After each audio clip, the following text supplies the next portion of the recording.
Storytime Rex, he loves the kids everywhere. Storytime Rex, Storytime Rex, he believes in you 'cause he cares. When you come home from school and you wanna play with Rex, Rex will show you how all the time. Fishing with your dad or cooking with your mom, these things are fun for boys and girls. Storytime Rex, Storytime Rex, he says the answer is to love. Hi, Billy Buddy and Bobby Bear! Boy, it's ever windy out in the forest today, but look what piece of junk I found. I hope this gets my TV going. All it needs now is a few adjustments. Hello? Hello? Geez, I hope this thing works. Hello? Hello? Who's there? Who are you? I'm the local librarian. Hey, I'm Rex and I live here. What do you do? Well, Rex, my name's Kathleen, and I read stories to children. Would you read me a book or two later on? Of course, I'd love to. See you later. See you later, then. Oh boy, 2 books. That would be lots of fun. Oh, hi, boys and girls. I hope you're having a good day. I certainly am. I certainly like meeting new friends out there. While we have a minute, let's go to our raccoon file. Today on our raccoon file, we're talking about animals. You should never pet stray animals, 'cause you don't know what kind of behavior they have. When you're walking your dog, you should be very careful of other animals, 'cause they may hurt your poor little puppy. You should all make sure that animals do not eat food that are not their food, 'cause they could get very, very sick. And if an animal has white foam, stay far away from him. Now let's go back to Kathleen and see how she's coming along. Hello, Kathleen, are you there? Yes, Rex, how are you? I'm fine. We were just talking about animals, and I was wondering, do you have any books about animals? As a matter of fact, I do. I found one that I think you'll love. It's called Little Beaver in the Echo. Gee, that sounds great, Kathleen. Read away. Little Beaver in the Echo. It's written by Amy MacDonald and illustrated by Sarah Fox Davies. Little Beaver lived all alone by the edge of a big pond. He didn't have any brothers. He didn't have any sisters. Worst of all, he didn't have any friends. One day, sitting by the side of the pond, he began to cry. He cried out loud. Then he cried out louder. Suddenly, he heard something very strange. On the other side of the pond, someone else was crying too. Little Beaver stopped crying and listened. The others stopped crying. Little Beaver was alone again. "Boo-hoo," he said. "Boo-hoo," said the voice from across the pond. "Ah-ha-wah," said Little Beaver. "Ah-ha-wah," said the voice from across the pond. Little Beaver stopped crying. "Hello," he called. "Hello," said the voice from across the pond. "Why are you crying?" asked Little Beaver. "Why are you crying?" asked the voice from across the pond. Little Beaver thought for a moment. "I'm lonely," he said. "I need a friend." "I'm lonely," said the voice from across the pond. "I need a friend." Little Beaver couldn't believe it. On the other side of the pond lived somebody who was sad and needed a friend. He got right into his boat and set off to find him. It was a big pond. He paddled and paddled. Then he saw a young duck swimming in circles all by himself. I'm looking for someone who needs a friend, said Little Beaver. Was it you who was crying? I do need a friend, said the duck, but it wasn't me who was crying. I'll be your friend, said Little Beaver. Come with me. So the duck jumped into the boat. They paddled and paddled. Then they saw a young otter sliding up and down the bank all by himself. We're looking for someone who needs a friend, said Little Beaver. Was it you who was crying? I do need a friend, said the otter, but it wasn't me who was crying. We'll be your friends, said Little Beaver and the duck. Come with us. So the otter jumped into the boat. They paddled and paddled. Then they saw a young turtle sunning himself all alone on a rock. We're looking for someone who needs a friend, said Little Beaver. Was it you who was crying? I do need a friend, said the turtle, but it wasn't me who was crying. We'll be your friends, said Little Beaver and the duck and the otter. Come with us. So the turtle jumped into the boat, and they paddled and paddled until they came to the end of the pond. Here lived a wise old beaver in a mud house, all alone. Little Beaver told him how they had paddled all around the pond to find out who was crying. It wasn't the duck, he said. It wasn't the otter, and it wasn't the turtle. Who was it? It was the echo, said the wise old beaver. Where does he live? Asked Little Beaver. On the other side of the pond, said the wise old beaver. No matter where you are, the echo is always across the pond from you. Why is he crying? Said Little Beaver. When you are sad, the echo is sad, said the wise old beaver. When you are happy, the echo is happy too. But how can I find him and be his friend? Asked Little Beaver. He doesn't have any friends, and neither do I. Except for me, said the duck. And me, said the otter. And me, said the turtle. Little Beaver looked surprised. Yes, he said, I have lots of friends now. And he was so happy that he said it again, very loudly. I have lots of friends now. From across the pond, a voice answered him. I have lots of friends now. You see, said the wise old beaver, when you're happy, the echo is happy. When you have friends, he has friends too. Hooray, shouted Little Beaver and the duck and the otter and the turtle all together. And the echo shouted back to them, hooray. Did you like that story, Rex? That was a really good book. Could you read us another one? I'd be happy to. Just give me a moment to find one, okay? Okay, Kathleen.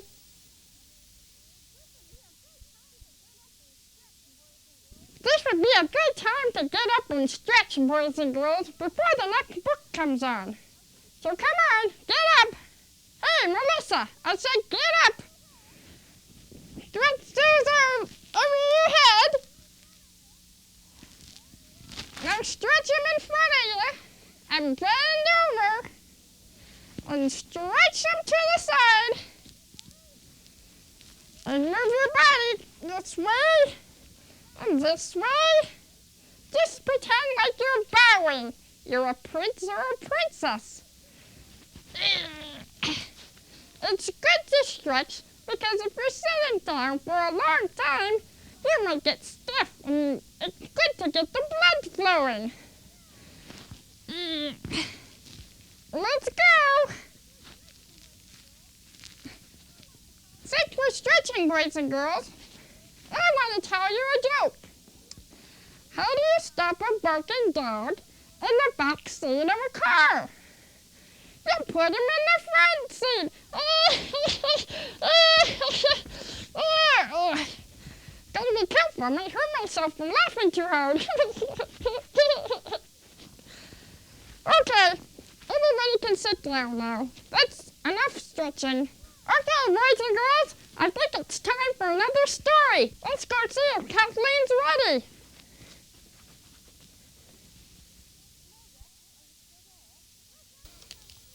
Hello, Rex. Are you still there? Yes, I am, Kathleen. Do you have another book? Well, I found another book that I thought you might like. It's called Wake Up Bear, and it's by Linley Dodd. Would you like me to read it to you? Yes, please, Kathleen. It was time for Bear to wake up. He had been asleep for many months, all winter, in fact. Now it was spring. His friends came to his cave under the bulbul tree and said, "Hi, Bear, time to get up." But he wouldn't wake up. He just lay there, smiling dozily, and went right on snoring. Lion shook his mane and roared. It was a rumbling, grumbling, scary roar, and it made everyone jump with fright. But Bear went right on snoring. Squirrel dropped an acorn on Bear's nose. Bonk went the acorn. But it didn't bother Bear. He just went right on snoring. Monkey curled the end of his long spidery tail and tickled Bear's toes.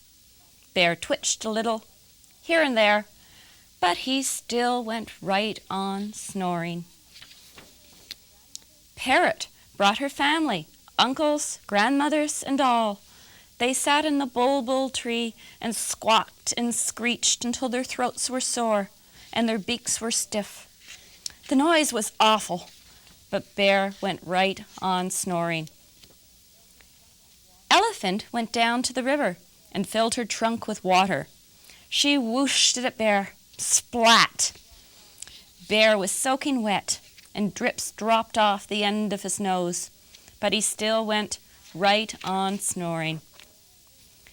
Owl sat on a twig above Bear's cave. He took a deep breath until all his feathers stuck out and hooted, "Hoo, hoo, hoo!" The smallest animals hid in the grass, but Bear went right on snoring. Goat stuck up his tail, bent down his head, and butted Bear. Boomf! He got Bear's fur in his nose and ears, but Bear didn't feel a thing. He just went right on snoring. Snake twined and slithered round and down the bulbul tree. She hissed. Sss. It made the animal shiver, but not Bear. He just kept right on snoring. "It's no good," said everyone sadly. "We've roared, bonked, tickled, screeched, yowled, whooshed, hooted, yawned, butted, and hissed ourselves silly, and Bear won't wake up. We might as well go home." Just then a bee came buzzing past. Zzz went the bee around Bear's head. "Honey," said Bear, and he woke up. Did you like that, Rex? That was a very good book, Kathleen. Kind of makes you hungry for honey and toast, doesn't it? Actually, I'm going down to the burger joint down Forest Lane. Sounds like a good idea. See you later, Kathleen. See you later, Rex. Boys and girls, there's some important information that you should know. It's about fires. Yes, it's a very scary topic, but I think you should know, so you listen very carefully to this next part of the show. Here are my notes that a fireman has given to me to tell you. Number 1. If you see a fire, you tell someone or you phone the fire department. That is very important. Number 2. Get your parents to check the smoke detectors in your house. You know, the thing that goes beep. Yeah. Get them to check those in your home to see if the batteries are still good. Number 3. Get your parents to put an emergency phone number near all the phones in the house. Number 4, have an EDIT plan. EDITH. That means exit drill in the home. And also have 2 ways to get out of every room. Like if you're in your bedroom, there's always a window and a door. So those would be the 2 ways you would escape if there was a fire in your house. Number 5, when you are in school and you hear the fire alarm go, don't run, walk calmly in single file out the door. Number 6, when you see a red flashing light or you hear sirens, stay out of the way because you could get hurt, and this is an emergency, and you wouldn't want anyone to get hurt now, would you? Number 7, stay away from all fire trucks. I know you can be very curious and see what a fireman's doing, but he has a job to do, and lives depend on him. Number 8, if you are in a motel or a hotel, make sure you know where all the fire exits are. And also count the number of doors to the exit. So when you come into the motel, count how many doors that you go through. Put a fire escape in your mind. Number 9, if you are in a burning house, get out and don't go back in for anything. If you have a favorite doll, I know it would be sad, but don't go back in for your favorite doll or your favorite hockey stick. Number 10, if you are in a house full of smoke, get down on the floor and crawl. Because the smoke gets in your house and it rises. Smoke doesn't go on the ground, it rises. So if you stay on the ground and you crawl and get to safety, you should be okay.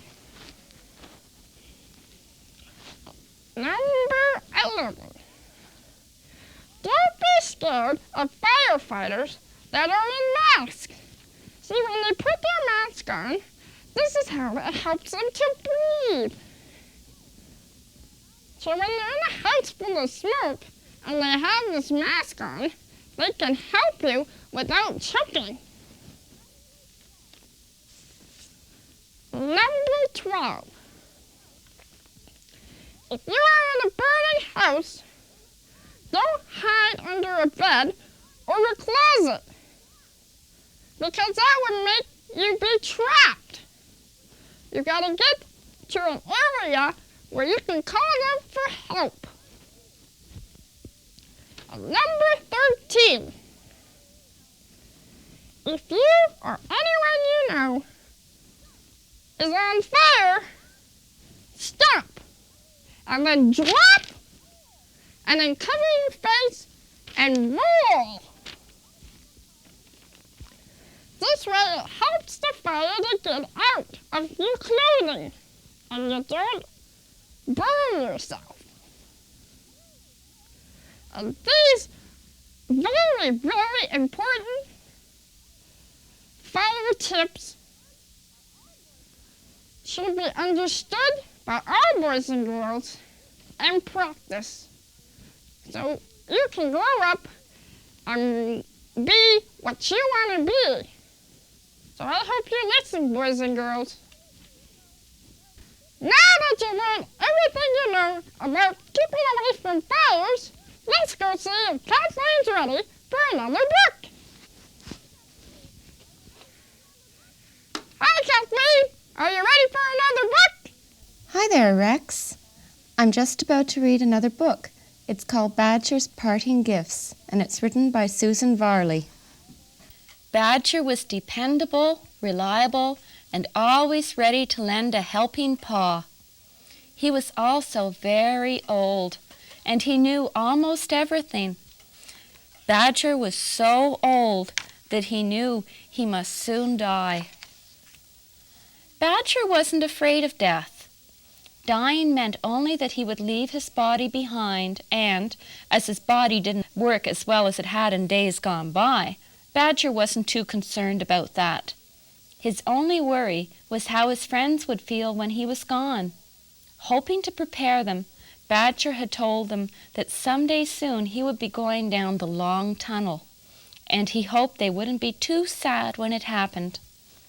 One day, as Badger was watching Mole and Frog race down the hillside, he felt especially old and tired. He wished more than anything that he could run with them, but he knew his old legs wouldn't let him. He watched Mole and Frog for a long time, enjoying the sight of his friends having a good time. It was late when he arrived home. He wished the moon good night and closed the curtains on the cold world outside. He made his way slowly down to the warm fire that was waiting for him deep underground. He had his supper and then sat down at his desk to write a letter. When he had finished, he settled down in his rocking chair near the fire. He gently rocked himself to and fro, and soon was fast asleep, having a strange yet wonderful dream like none he'd ever had before. Much to Badger's surprise, he was running. Ahead of him was a very long tunnel. His legs felt strong and sure as he ran towards it. He no longer needed his walking stick, so he left it lying on the floor of the tunnel. Badger moved swiftly, running faster and faster through the long passageway until his paws no longer touched the earth. He felt himself turning head over paws, falling and tumbling, but nothing hurt. He felt free. It was as if he had fallen out of his body. The following day, Badger's friends gathered anxiously outside Badger's door. They were worried because he hadn't come out to say good morning, as he always did. Fox broke the sad news that Badger was dead and read Badger's note to them. It said simply, "Gone down the long tunnel. Bye-bye, Badger." All the animals had loved Badger, and everyone was very sad. Mole especially felt lost, alone, and desperately unhappy. In bed that night, Mole could think only of Badger. Tears rolled down his velvety nose, soaking the blankets he clung to for comfort.